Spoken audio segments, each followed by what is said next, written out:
Notre histoire commence avec un mendiant. Il s'appelle Ralph. Ce dernier se baladait par une belle journée d'automne dans les rues de sa ville, dans le but, bien entendu, de trouver de quoi se nourrir. C'est alors qu'il trouva, posé sur le sol, un billet de banque.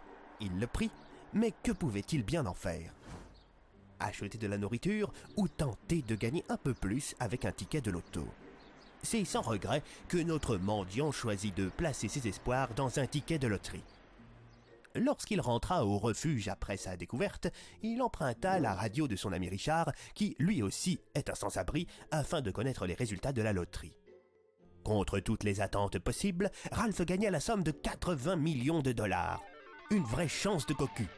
Personne, alors, ne se doutait de la tempête qui se préparait. Sauf moi, bien entendu, vu que je suis le narrateur. Enfin bref.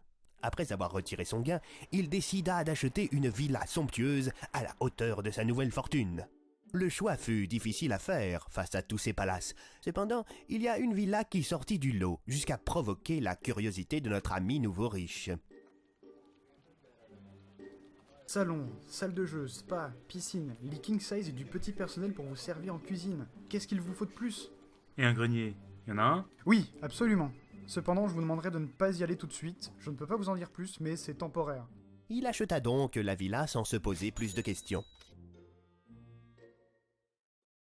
Peu de temps après son emménagement, sa curiosité atteignit son paroxysme et il décida malgré tout de franchir la limite. Il monta et ouvrit délicatement la porte du grenier.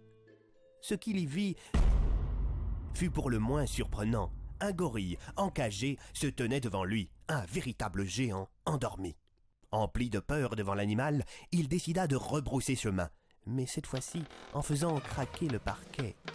L'animal se réveilla en sursaut, ce qui apeura davantage Ralph. Ralph prit ses jambes à son cou, sans réfléchir, sentant la présence derrière lui de ce gorille, lui courant après. Il descendit les escaliers en moins de 2, monta dans sa voiture de golf et roula à toute vitesse, mais il était toujours derrière.